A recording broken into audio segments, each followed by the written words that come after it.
ધારી પત્રકાર સંઘ દ્વારા ધારીની જનતાને બ્રોડગેજ સુવિધા મળે તે માટે સહી ઝુંબેશ અને આવેદનપત્ર પાઠવવામાં આવશે। ધારી તાલુકો ગીરનો દરવાજો કહેવાય છે। અહીં ટુરિસ્ટોની નોંધપાત્ર સંખ્યા જોવા મળે છે। વેપાર રોજગાર વધે અને લોકોની સુવિધા જળવાઈ રહે તે માટે ધારી પત્રકાર સંઘ દ્વારા ધારી જનતાની સાથે રાખી ધારી પ્રાંત કચેરી, અમરેલી કલેક્ટર કચેરી તેમજ સરકારને આવેદનપત્ર પાઠવશે। ધારી પત્રકાર સંઘની બસ એક જ માંગ ધારી તાલુકાના બ્રોડગેજ સેવાથી જોડવામાં આવે જેથી લાંબા અંતરની ટ્રેનો અહીંથી મળતી રહે। જે ધારી પત્રકાર સંઘ જે પ્રયાસ કરી રહ્યું છે તેમાં આપ સહભાગી બનો।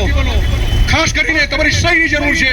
જે અમે આવેદનપત્ર આપવા જઈ રહ્યા છીએ એમાં આપની સહીની જરૂર છે।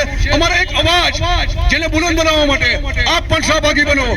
જે અહીંથી દૂર જવા માટે જે ક્યાંય ને ક્યાંય ટ્રેન સુવિધા જે જૂટવાઈ ગઈ છે તેને બ્રોડગેજમાં રૂપાંતરિત કરવા માટે અમારો જે પ્રયાસ છે એમાં આપ સહભાગી બનો।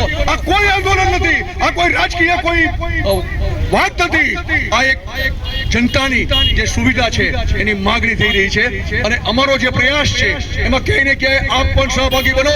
આપ જોઈ રહ્યા છો કે આ તાપમાં ક્યાંય ને ક્યાંય લોકો માટે અમે અત્યારે ઊભા છીએ અને ખાસ કરીને આવેદનપત્ર આપવા જઈ રહ્યા છીએ ત્યારે આપના સહીની અમારે ખાસ જરૂર છે। આજે ધારીમાં આપણે જે સાઈન જુબેન જે ઉપાડ્યું છે સામાજિક કાર્ય તરીકે આ ધારીની જે સુવિધા જે છે આપણે લુપ્ત થઈ ગઈ છે એને ચાલુ કરવા માટે આપણે સાથ સહકાર हाथ से हाथ मिलाओ साथियों, हाथ से हाथ मिलाओ।